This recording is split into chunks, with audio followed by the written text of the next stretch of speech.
Hello friends, আজকে আবার আমি চলে এসেছি অন্য কোথাও। হ্যাঁ বন্ধুরা, দেখতে পাচ্ছেন আমি একটা মন্দির এসেছি। এই মন্দিরটা হচ্ছে কৃষ্ণপুর বারোয়ারিতলার রাজরাজেশ্বরী মায়ের মন্দির। এইখানে প্রতি বছর খুব ভালোভাবে মা রাজরাজেশ্বরীর পূজা করা হয়। এর আগেও আমি এই ভিডিও বানিয়েছিলাম। তো এই বছর এই পূজা শুরু হয়েছে এবং বেশ কিছুদিন ধরে এই পূজা হয় এবং এর সাথে এখানে একটা সুন্দর মেলার আয়োজন করা হয়। আর এই মেলাটা আপনাদের আজকে আমি ঘুরিয়ে দেখাবো, আর মন্দিরটা তো আপনাদের অবশ্যই দেখাবো।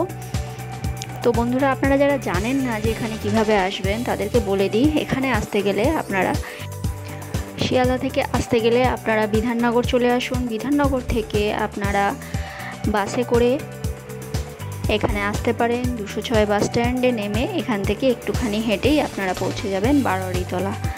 আর যদি আপনারা কেষ্টপুর আসতে চান, অর্থাৎ বাগুইহাটির দিক থেকে আপনারা যদি বাসে করে কেষ্টপুর আসতে চান, তাহলে আপনারা কেষ্টপুরগামী যে কোনো বাস নিয়ে নিন, যেমন L238। এছাড়া আরও অনেক বাস আছে, আমি ডেসক্রিপশানে দিয়ে দেবো।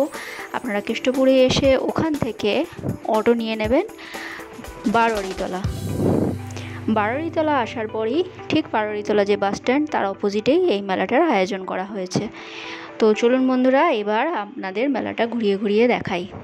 খুব বেশি বড় মেলা নয়, ছোট্ট একটুখানি মেলা, কিন্তু আপনারা যারা এই সময় কোনো মেলার জন্য মনে মনে অপেক্ষা করছিলেন তাদের জন্য ছোট্ট একটুখানি মেলা, যেটাতে আপনাদের অবশ্যই বিভিন্ন ধরনের রাইড এবং ছোট ছোট বাচ্চাদের নিয়েও আপনারা আসতে পারবেন, ঘরের নানা রকম জিনিসপত্র কিনতে পারবেন। তো বন্ধুরা, দেরি না করে চটজলদি চলে আসুন আর বিকালবেলা সন্ধেবেলা আপনজনদের সাথে একটা সুন্দর দিন কাটান। তো চলুন বন্ধুরা, দেখুন আর আমার সাথে থাকুন।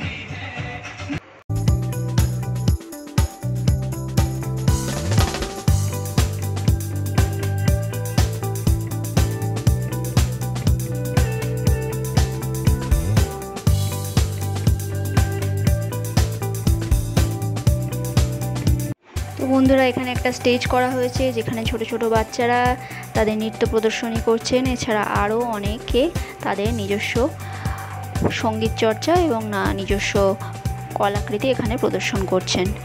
তাহলে আপনারা এই জিনিসটা উপভোগ করতে পারবেন। তো বন্ধুরা, আপনারা যাদের ইচ্ছা বা যারা আশেপাশে থাকেন, তো অবশ্যই চলে আসুন এই মেলাতে।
তো ফ্রেন্ডস, ভিডিওটা দেখার জন্য থ্যাঙ্কস ফর ওয়াচিং।